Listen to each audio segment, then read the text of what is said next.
Ceci n'est pas une chambre à coucher. C'est un décor de cinéma. Même pas le décor d'un film de Michael Haneke, c'est juste un plateau de cinéma, comme un décor, pour interroger Haneke sur son pari.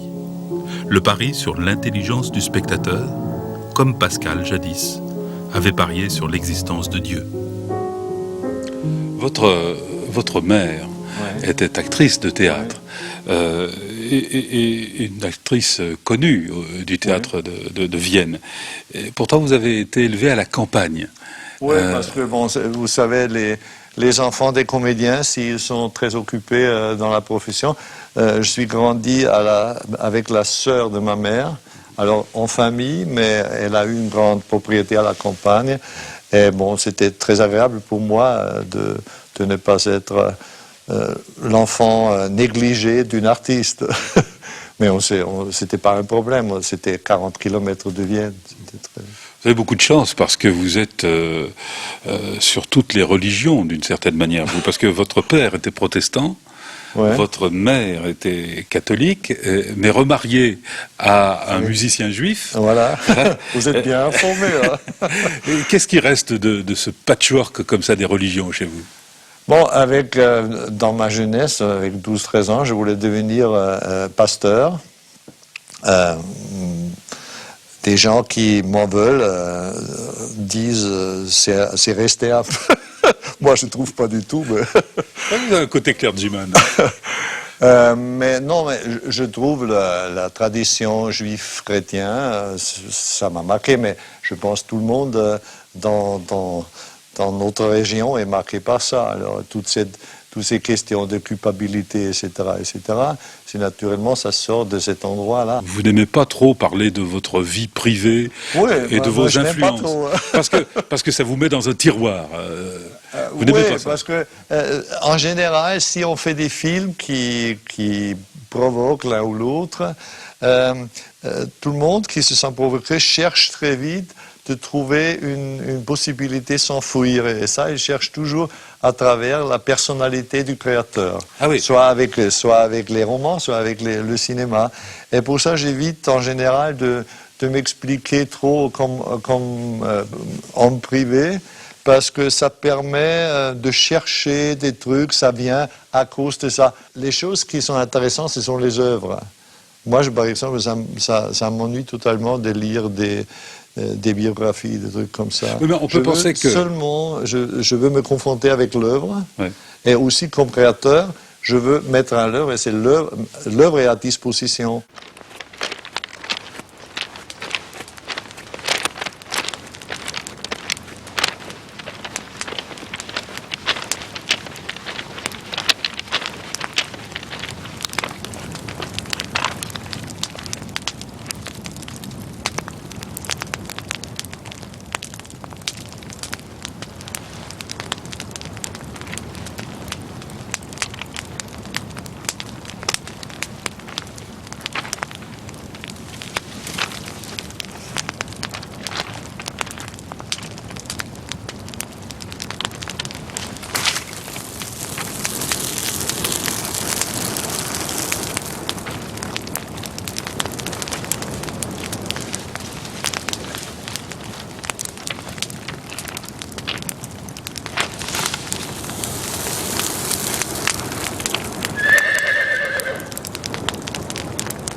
En quoi le théâtre que vous avez pratiqué vous a-t-il préparé au cinéma? Je pense oui, parce qu'on apprend au théâtre beaucoup plus sur les difficultés des acteurs. Parce qu'on a plus de temps. Au cinéma, c'est pour les réalisateurs, en général, c'est très simple, parce qu'il dit « je veux avoir ça ». Et après, il engage quelqu'un qui peut le faire, qui sait le faire, et après, c'est plus ou moins son travail. Ou dans beaucoup de cas, c'est comme ça. Et au théâtre, ça ne fonctionne pas comme ça. Alors, vous devez vraiment un peu entrer dans la psychologie des acteurs, et ça s'apprend qu'au théâtre, à mon avis. En plus, ça m'a fait un énorme plaisir. J'ai fait ça pendant 20 ans. Et maintenant, j'ai arrêté. Depuis le premier film, j'ai arrêté. Mais ce n'est pas parce que je ne veux pas, c'est parce que je n'ai pas le temps. Déjà, quand j'ai fait mes études, je voulais faire du cinéma. J'étais toujours un cinéphile total. Et pendant les études, il y avait des années où je suis 3 fois par jour allé au cinéma. Je faisais même un plan. Cette projection va être finie à 3 heures. Alors, pour aller à l'autre cinéma, il y a un quart d'heure. Est-ce que ça va fonctionner? Tout mon stock des films que j'ai dans la tête, j'ai eu quand j'ai fait mes études, quand je faisais mes études. Avec une prédilection particulière pour un certain cinéma, un certain genre de film? Oui, c'était en général, c'est pas pour vous flatter, mais c'était en général le cinéma français à l'époque, et aussi le cinéma italien, en tout cas le cinéma européen, et rarement un film américain. Celui d'Antonioni, de Pasolini? Voilà. Bon, moi, pour moi, un très grand événement. Jusqu'aujourd'hui, c'était pressant toujours. Pour moi, c'est le top. Chez lui, on ne sait plus s'il a choisi un sujet à cause de la forme ou si le sujet a créé la forme. C'est tellement congruent les deux. Et pour moi, c'est la chose, un des critères capital pour parler de l'art, si la forme et le contenu sont vraiment identiques. Je remarque que la photo, par exemple, chez Bresson, n'est pas sophistiquée du tout, c'est très simple. Ça a l'air d'être très simple parce que j'ai toujours dit, lui, il a inventé l'image salie. Ça veut dire, il fait beaucoup de travail de décaler un peu la beauté de l'image pour s'approcher plus à la réalité.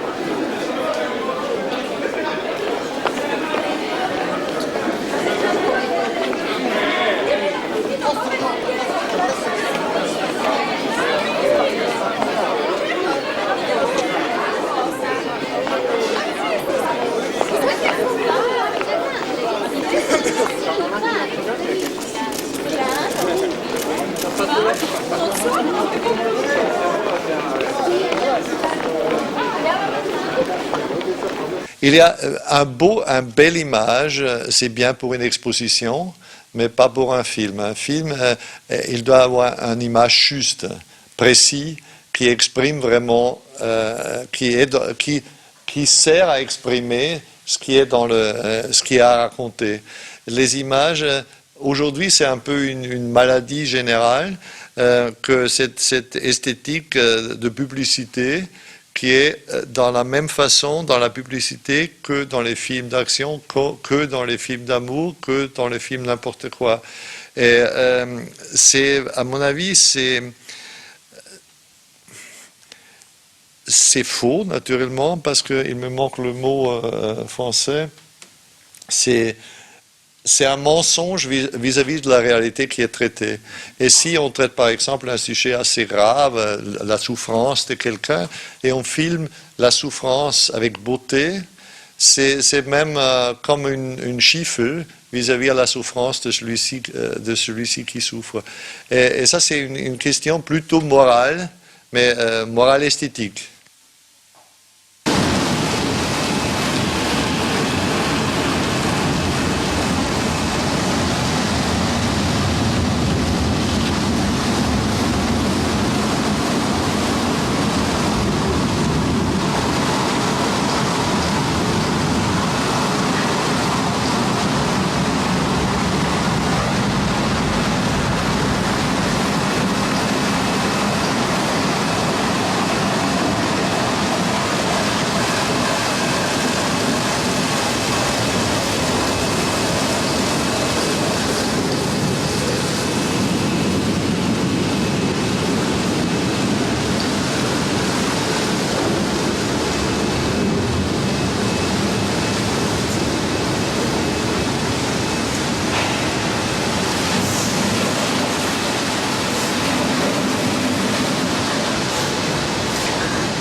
Alors le 7e continent choisit un réalisme apparemment banal, la peinture du quotidien d'une petite fille, Eva, et par ses parents donc des gens incapables de se parler, de se dire qu'ils s'aiment au fond. Hein.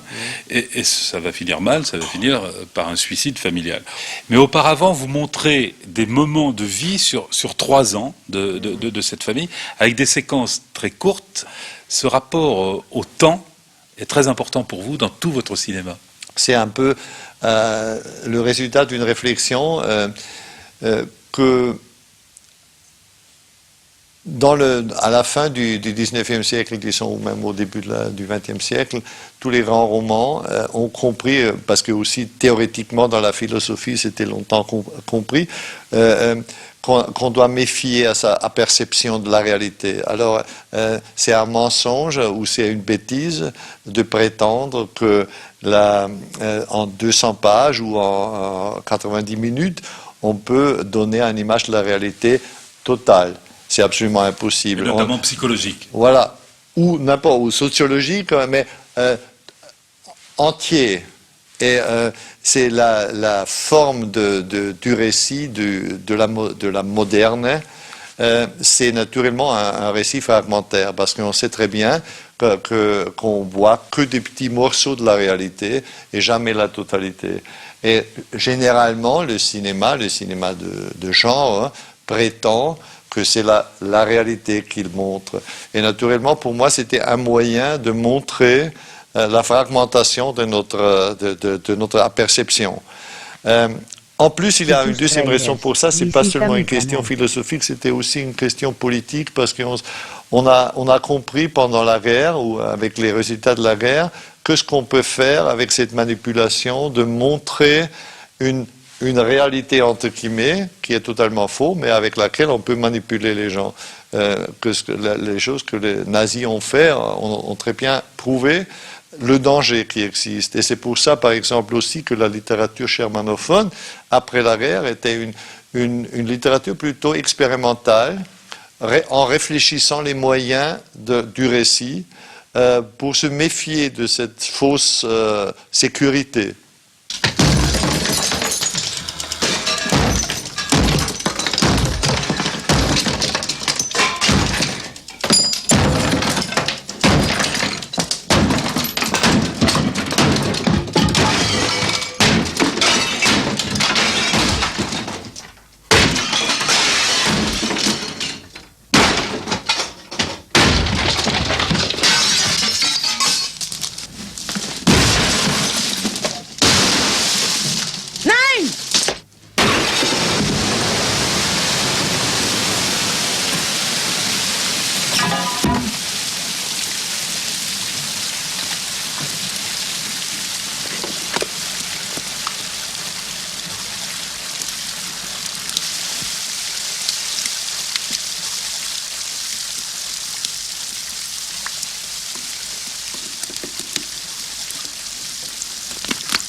J'ai essayé au début de raconter l'histoire du suicide avec des flashbacks.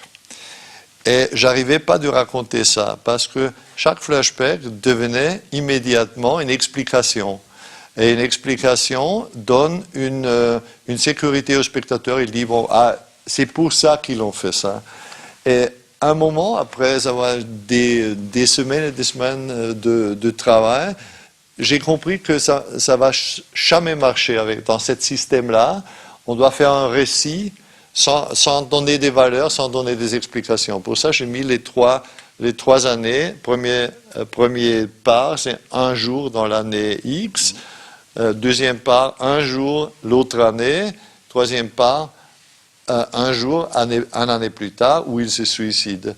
Et pourquoi il se suicide, ça reste ouvert.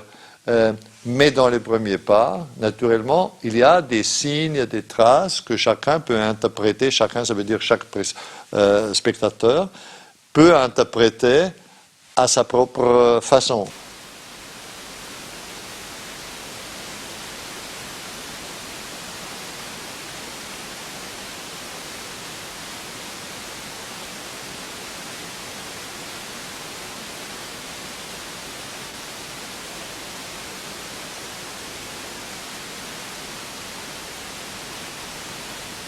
Justement, à propos d'interprétation, on dirait que ces gens se suicident exactement avec la même normalité qu'ils ont vécu leur quotidien. Oui, ça c'est le pire dans le film. C'est ce que vous avez cherché? Oui, parce que là on voit vraiment qu'ils sont détruits intérieurement. Parce que si cette destruction pourrait être pour eux une libération, ce serait moins grave. Le pire dans le film, à mon avis, c'est la monotonité avec laquelle ils se détruisent, dans la même façon comme ils ont vécu monotone. Naturellement, je veux déstabiliser le spectateur. Je dois dire, quand moi je vais au cinéma, les films qui m'ont resté dans la tête, qui m'ont influencé, c'était toujours des films qui m'ont déstabilisé, qui m'ont mis en question. Les films qui ont dit tout va bien, tu es bien, les choses s'arrangent. J'ai oublié avec le plus tard dans deux jours. Et les choses qui sont restées, c'est la même chose avec les livres. Les livres qui restent dans la tête, ce sont les livres qui vous déstabilisent. Parce que vous êtes obligé de chercher vous-même. Ça provoque une action dans vous-même. C'est vrai, mais il y a une façon, par exemple, de traiter la comédie à la Lubitsch, par exemple, ouais. Qui peut faire que l'artifice, le petit bonheur, l'homogénéité, etc., apparaît comme terriblement artificiel, elle aussi. Oui, aussi, non, mais c'est pas mon genre. On peut faire ça aussi. Je dis pas qu'on doit faire que des films comme moi je le fais, mais c'est peut-être aussi ma façon de regarder sur les choses qui n'est pas super gai. Hein. C'est peut-être ça. Jedes Wochenende. Es ist null los da draußen, weißt du, wie öd das ist? Und warum bist du heute nicht mit? Ich hab gesagt, ich lerne mit Ritchie Mathe. Wer ist Ritchie? Aus meiner Klasse. Und? Lernst du? Nö. Das ist übrigens mein Vater. Mhm. Und da hinten kommt gleich die Mama. Da, die da.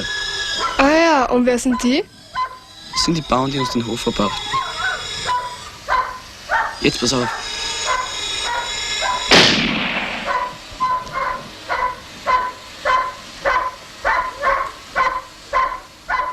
Vous êtes un cinéaste de la fin du XXe siècle et du début du XXIe, c'est-à-dire qui arrive après le regard un peu naïf, un peu pur, qu'ont eu les grands anciens, les Bresson, les Bergman, que vous aimez bien. Eux, ils n'étaient pas trop embêtés par toute cette gangue d'images que nous avons dans les yeux, et vous faites beaucoup d'efforts pour essayer de nous laver les yeux avant de nous montrer une histoire. Oui, c'est vrai, mais c'est un destin que je partage avec tous les cinéastes d'aujourd'hui. C'est vrai, je pense tout mon travail, ce ne serait pas nécessaire, ou je ne sais pas si c'est nécessaire, mais je ne ferais pas si les médias, pour dire ça un peu plus largement, pas que le cinéma, les médias ne seront pas comme ils sont. Naturellement, mon travail est aussi une réaction à ça, parce que peut-être je raconterai d'autres choses. Si ce serait pas un peu naturellement aussi un combat contre cette forme de banalisation des stupidités qu'on voit très souvent. Kitus Trailers, visita mi canal. Drück ab. Feigling. Selber Feigling.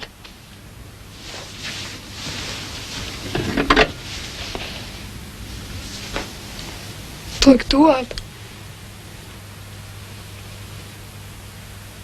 Feigling.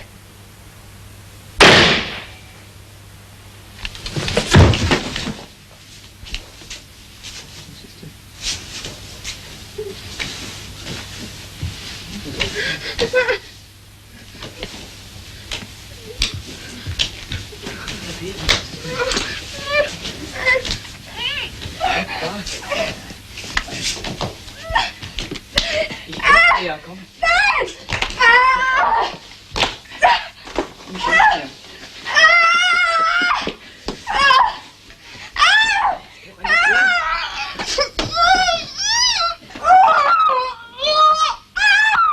Ruhig.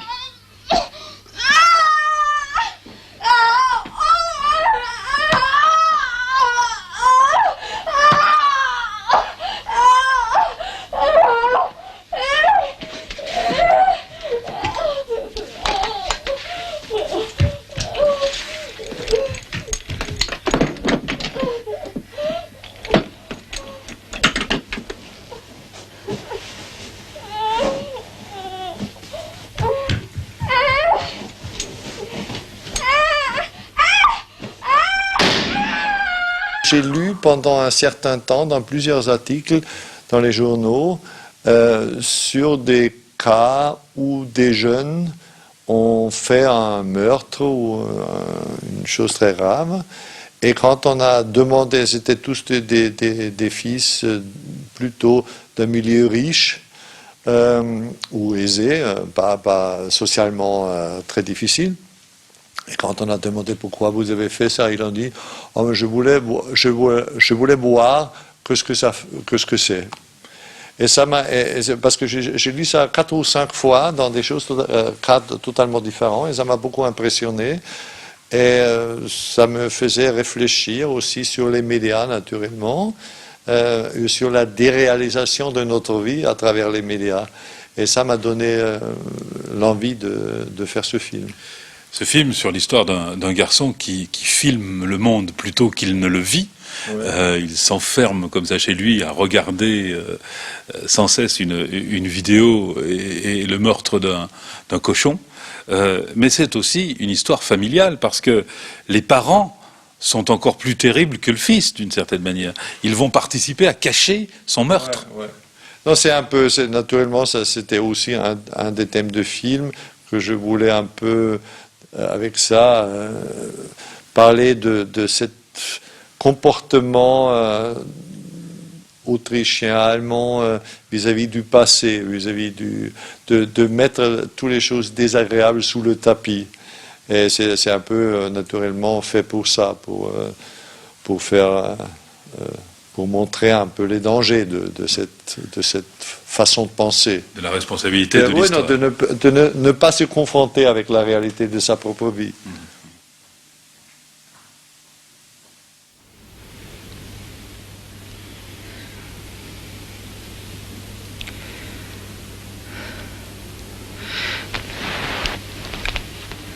Wenn Benny wirklich mit niemandem darüber gesprochen hat. Und ich glaube es ihm. Und wenn es keine Zeugen gibt, im Haus oder in der Schule, wer soll das Kind dann verdächtigen?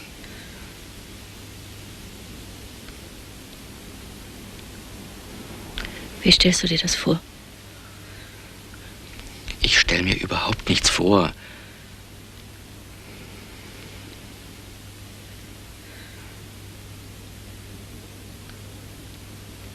Und wie willst du den Körper aus der Wohnung bringen?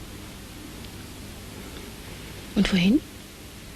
J'essaie de créer un modèle, le modèle dans le sens de Bresson, un acteur, ces acteurs sont des modèles, mais un modèle de la structure de notre société dans chaque film. Alors, afin que le spectateur puisse remplir cette structure avec ses propres expériences. Parce que si je deviens trop précis, j'espère d'être précis, mais pas d'une manière psychologique, sociologique, qui est toujours là dans le cinéma pour expliquer les choses.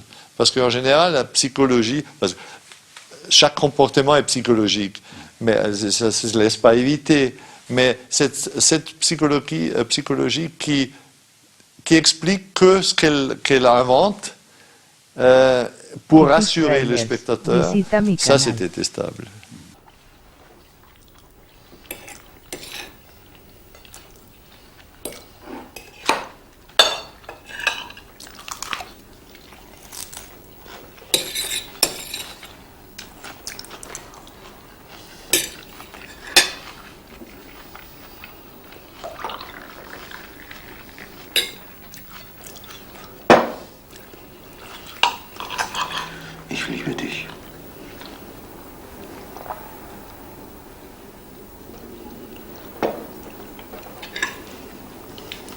Was ist los? Bist du betrunken oder was? Ja, warum? Nicht sehr. Ich meine, was bezweckst du damit? Man sagt doch nicht aus heiterem Himmel, ich liebe dich. Überhaupt du nicht. Also was willst? Ich hab mir gedacht, das bringt was. Was?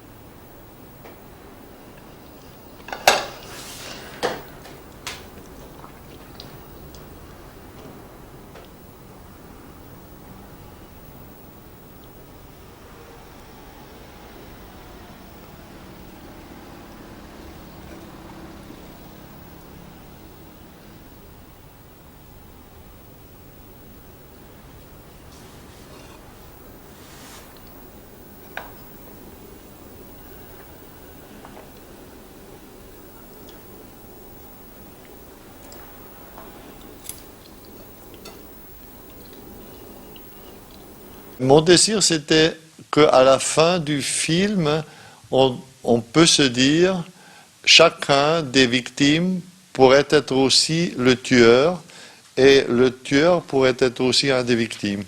Ça, c'était un peu le concept du film.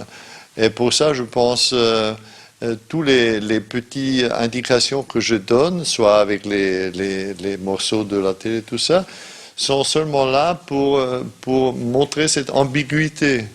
Il y a pas, ils sont tous des victimes, et ils sont aussi, nous sommes tous des victimes, nous sommes aussi tous des criminels potentiels.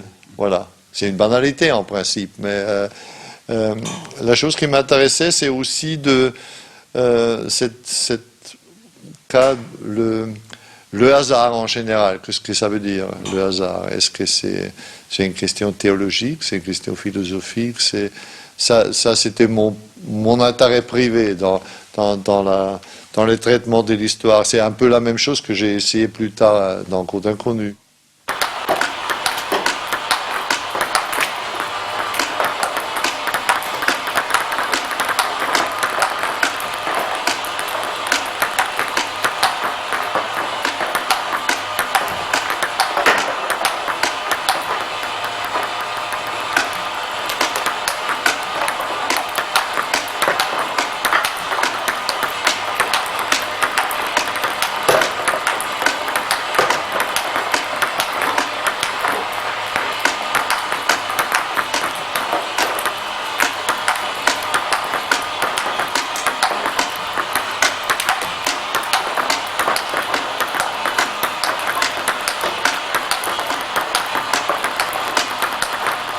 Oui, certains plans de ce film durent très très longtemps. Je pense à ce jeune homme qui s'entraîne au ping-pong, par exemple. Pourquoi ce temps-là particulièrement? Pourquoi pas plus long? Pourquoi pas plus court? Ouais. Non, c'était en général une question dans le film, aussi dans Côte Inconnue. Et ça touche aussi le point qu'on a parlé avant sur la réaction à l'autre cinéma.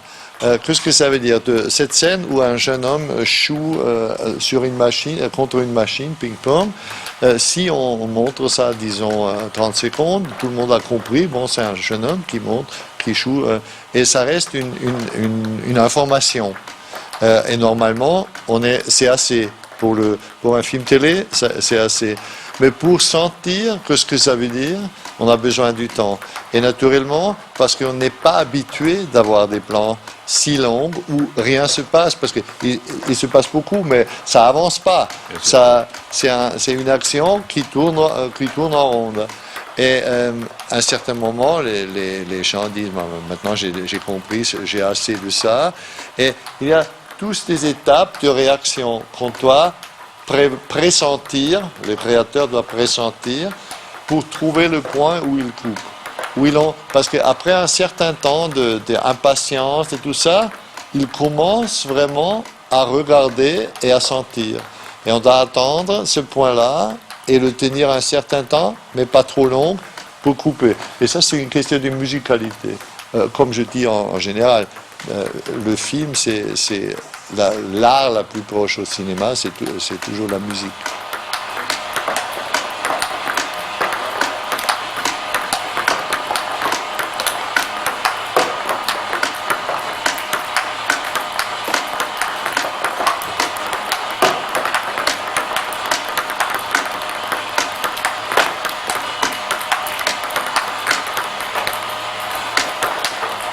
c'est toujours un peu délicat de se pencher sur les émotions des acteurs. Ça devient très vite un peu spéculatif, parce que c'est facile d'avoir un succès avec des larmes. Oui. De temps en temps, c'est nécessaire, c'est autre chose, mais j'évite en général les grands scènes spectaculaires pour les acteurs, parce que ça devient très vite un peu acteur qui joue. Voilà. J'aime les acteurs, peut-être parce que je sors d'une famille d'acteurs, et ça me fait un vrai plaisir. C'est le seul plaisir pendant le tournage, parce qu'en général, le tournage, c'est que du stress. Il y a toujours des choses qui se passent qu'on n'a pas prévues, etc., etc. La seule chose qui est bien, ce sont les découvertes qu'on fait avec les acteurs. Mais en général, je suis bien préparé. Je sais très, très exactement ce que je veux. Et en général, j'arrête pas jusqu'au je suis arrivé là-bas. Ça va avec certains temps très vite, deux trucs, mais par exemple avec les grands plans séquences en Code inconnu, on a tourné 30 fois pour y arriver finalement. Souvent, les cinéastes me disent j'ai fait 21 prises pour ce plan. Et moi, je sais que des fois, on fait 21 prises, mais on prend la première ou la deuxième. La première ou la dernière. Ouais. Mais c'est ça. Hein. Très souvent, on prend la première parce qu'on n'arrive pas à la hauteur qu'on voulait. Mais on espère, naturellement. C'est la vérité, c'est la dure vérité. Spécialement si vous avez des prises avec beaucoup de monde, avec une certaine longueur. C'est impossible d'avoir un plan qui est vraiment totalement réussi du début à la fin. C'est impossible. Alors vous essayez naturellement de travailler, de pousser, de travailler. Et finalement, vous arrivez vraiment à une prise qui est meilleure que les autres, ou vous revenez à la spontanéité de la première avec les défauts qu'elle a. Je sais que vous êtes un admirateur de Bergman, mais je sais aussi combien la vie personnelle de Bergman a influencé son œuvre, son rapport avec ses acteurs, ses actrices notamment, souvent ses épouses. Et est-ce que diriger des acteurs, pour vous, a déjà entamé votre vie personnelle ? Au début de mon travail, oui, quand j'ai commencé au théâtre et à la télé, comme tout le monde, j'ai eu des relations naturellement aussi personnelles avec des actrices. Mais en général, je suis pas convaincu que c'est une bonne idée. Heureusement, je suis depuis très longtemps avec une femme qui n'a rien à voir avec le métier. Parce que Bergman et Cassavetes et les quelques noms des grands maîtres qui ont travaillé avec leurs femmes sont des exceptions. En général, on voit le contraire, on voit un film, une pièce de théâtre avec un ensemble formidable, il y a une femme dedans qui est mauvaise. C'est qui? C'est la femme de réalisateur, de metteur en scène. Je ne suis pas convaincu. Mes expériences, quand j'étais jeune, un de mes films télé, pendant un film, j'ai commencé une relation avec l'actrice, et à partir de là, elle était mauvaise.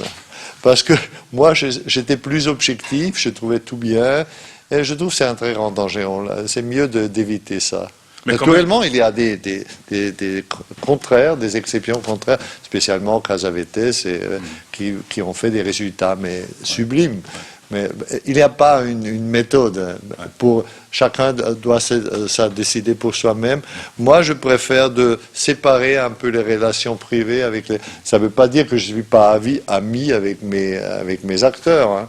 Ça dépend. Si on se connaît bien, on se revoit et ça fait plaisir. Mais dans ce métier, en général, on se voit, on travaille ensemble, on s'approche très profondément même. Et dès que le travail est fini, on se sépare pour se retrouver peut-être plus tard sur un autre travail, mais les contacts ne sont pas tellement qu'on se voit toujours, qu'on est vraiment amis, entre guillemets. Alors il y a une grande satisfaction à choisir ses acteurs au théâtre, vous l'avez dit, mais parfois c'est les acteurs qui vous choisissent. Juliette Binoche a demandé à faire un film avec vous en 2000, c'était Code inconnu. Ça vous a fait plaisir ?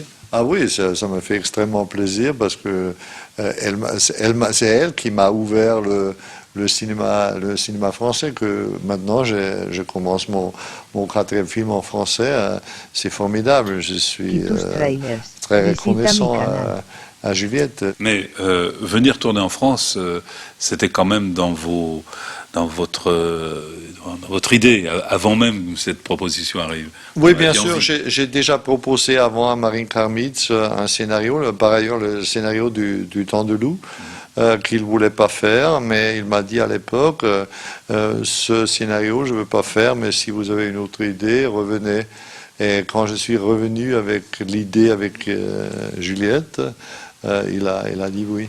Avant de tourner La pianiste avec Isabelle Huppert, vous aviez déclaré, je crois que c'était au Nouvel Obs, ici en France, ce sera un film de chambre qui devra être obscène, mais surtout pas pornographique. Qu'est-ce que vous entendiez par là? Bon, premièrement, j'ai pas dit c'est un film de chambre, c'est un film de genre. Ah.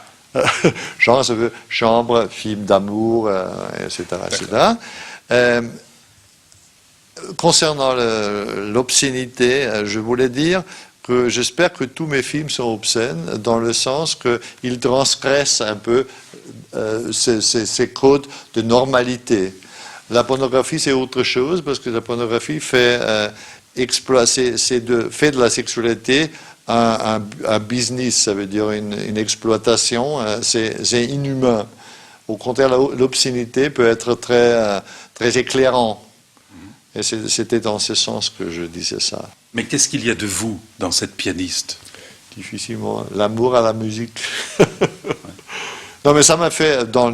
Bon, il y a 2 choses dans les films qui me font énormément plaisir. C'est de le travail avec les acteurs, qui étaient formidables.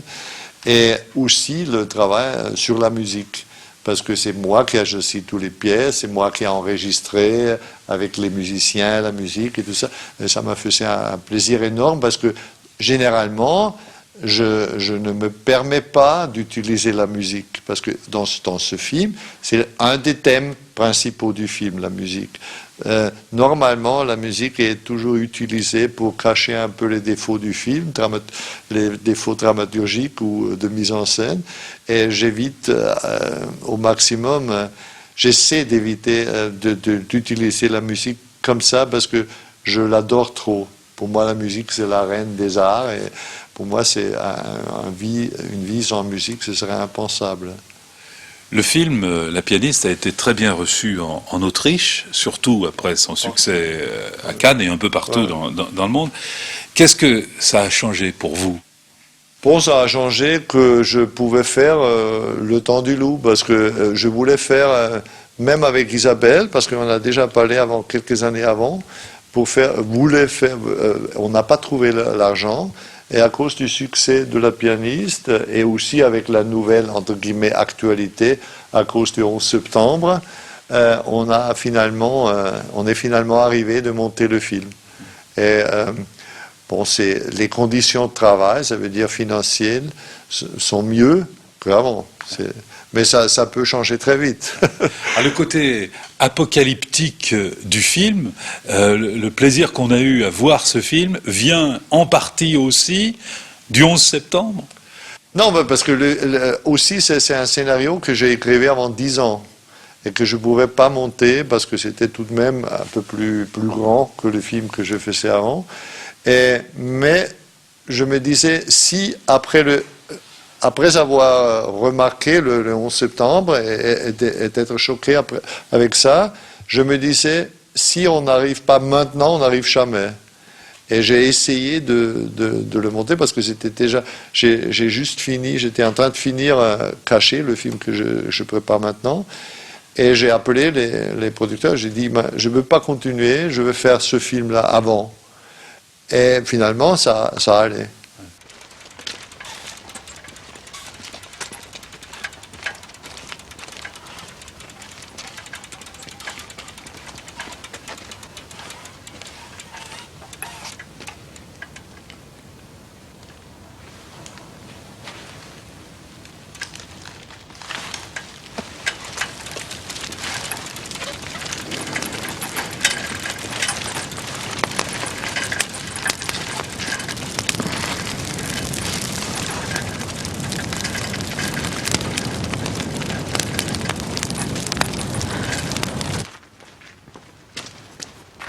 Kitus Trailers, visita mi canal.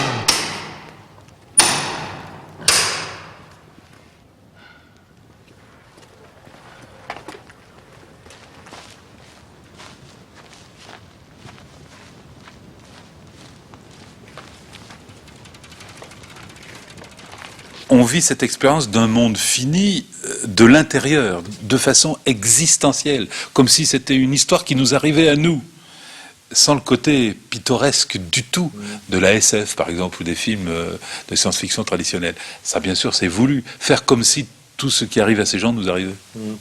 Non, parce que le déclic pour moi de vouloir faire ce film, c'était... Nous voyons tous les jours les catastrophes mondiales dans la télé. Les catastrophes, ils sont toujours là, mais ils sont toujours ailleurs.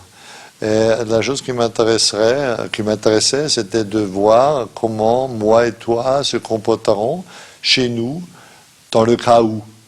Et dans le cas où il y a la même chose qui est très souvent dans le monde, qui existe en Afrique, qui existe en Asie. Et ça, c'était le déclic, c'est seulement pour regarder comment on se comporte, le comportement privé des gens. Parce que dans les films de genre, catastrophe, c'est toujours... La catastrophe devient aussi un moyen, une chose qu'on peut consommer. Et consommer, on dit consommer, oui. Et pour ça, j'ai évité aussi de préciser la catastrophe, parce qu'en ce cas, l'intérêt du spectateur serait penché sur ce point, comment résoudre le problème, s'il n'y a pas d'eau, et ce n'était pas la chose que je voulais raconter, c'est un film très privé sur le comportement humain dans des conditions extrêmes.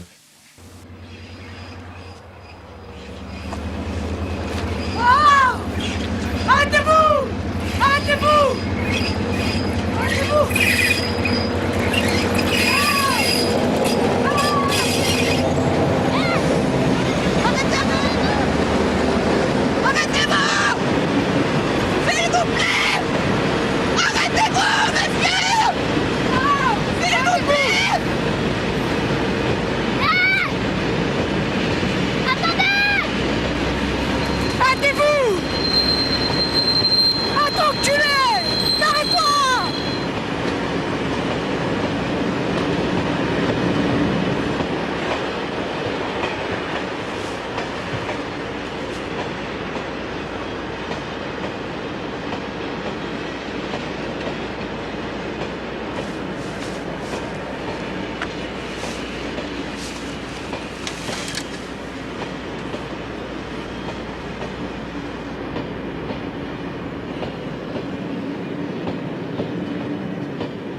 Je pense que c'est important de rester crédible. Dès qu'on dépasse dans le romanesque, ça devient une histoire, ça devient un peu artificiel. Je veux que le spectateur reste qu'il a confiance en moi. Si j'exagère, il ne me croit plus. Alors c'est toujours mon désir, dans tout mon travail, de réduire au maximum.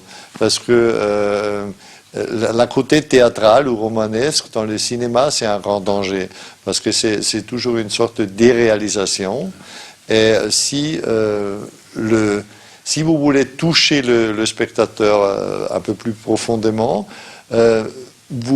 c'est très difficile parce qu'il essaie d'éviter cette confrontation. Alors, si vous n'êtes plus crédible, si vous avez si vous devez un tout petit fantastique, il va s'accrocher à ça et lui dire oui, c'est seulement une fable. Et on doit réduire les choses à une côté qui est pour tout le monde crédible.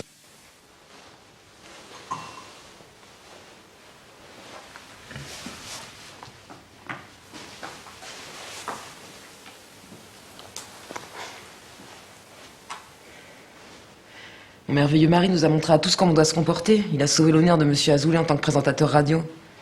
Assouvi le besoin de vengeance de Madame Azoulay. Vous ne voudriez pas arrêter? Il a un geste magnanime surtout. Il a rattrapé l'indéniable mauvaise conduite de sa pauvre conne de femme. Pour ça, nous lui en savons gré. Merci, merci mille fois, Thomas. Ça y est? Tu arrêtes ton cirque? Sa propre suffisance devrait pourtant me faire dégueuler. Enfin, sur ça, on n'insistera pas, n'est-ce pas, monsieur Kosowski? Au lieu de vous foutre son poing sur la gueule, il préfère taper sa pauvre conne de femme.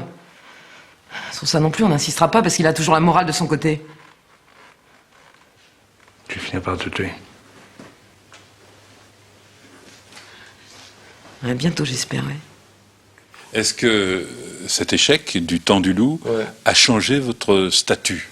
Ça, je sais pas, ça vous devez demander les gens.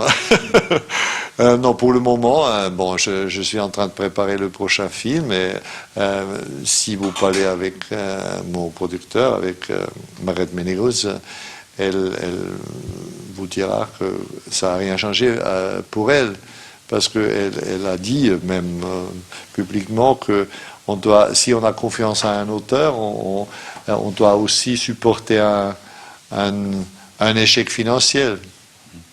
Le rapport au grand public, c'est important pour vous? Je pense pour chaque réalisateur, aussi pour chaque auteur, c'est important d'être lu ou vu au maximum. Mais c'est toujours une décision. Qu'est-ce qu'on veut faire? Est-ce qu'on veut plaire à tout prix? Ou est-ce qu'on veut garder ses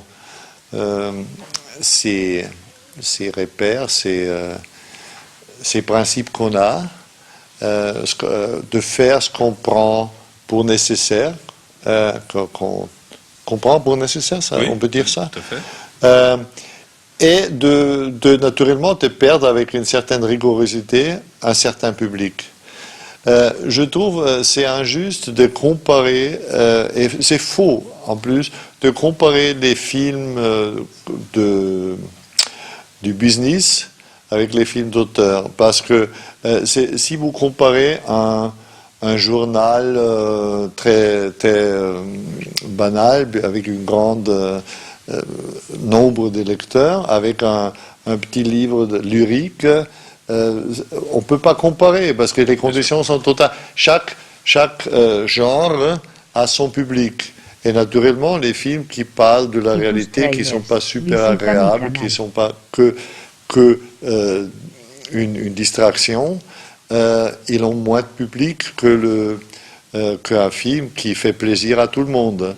Mais tout de même, on essaie naturellement d'avoir un maximum de spectateurs. Et je suis très triste si je vois un film n'est pas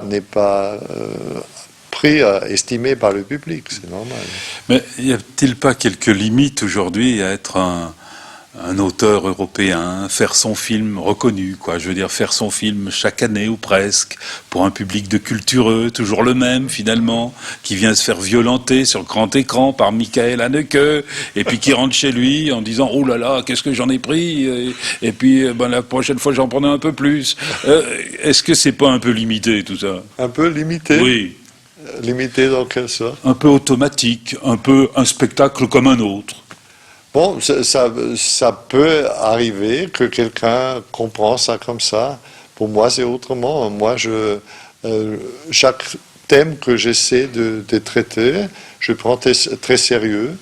Et j'espère que le spectateur va le voir. S'il n'aime pas cette sorte de cinéma, de traiter les gens, il va très vite dire ça. Il va dire, bon, mais qu'est-ce qu'il veut ce type? Il veut toujours nous secouer. Pourquoi? On sait que la vie n'est pas trop gaie, alors j'ai pas besoin d'être poussé à ça. Oui, non, mais celui-là, il sort de la salle, très bien. Mais voilà. Le consommateur d'arrêt-essai aujourd'hui, c'est un marché aussi. Oui, naturellement. Et du coup... Mais je peux faire que... si vous êtes compositeur, vous faites une composition pour un certain public. Si vous faites un opéra, vous faites un autre opéra, vous pouvez dire naturellement pourquoi tu fais toujours la même chose. Parce que c'est la seule chose que je sais faire. Hein. C'est la même chose avec les peintres, les écrivains. Chaque écrivain écrit plus ou moins toujours le même livre. Chaque réalisateur fait toujours le même film. En principe, chaque auteur-réalisateur. Et c'est notre destin. Nous sommes ce que nous sommes. Alors il n'y a pas Il n'y a pas d'alternative. Ou arrêter, je ne sais pas, faire autre chose. Une comédie non, mais je une pense... comédie, Ouais, j'ai fait ça une fois, une comédie au théâtre. Une seule, c'était mon seul échec que j'ai eu au théâtre. C'est peut-être recommencer qui est nécessaire. Ça ne m'intéresse pas. Si vous êtes danseur, vous n'êtes pas chanteur. Hein. On doit faire ce qu'on... Si je fais des chaussures, bien, pourquoi je dois faire des chapeaux, hein? On fait ce qu'on peut. Non.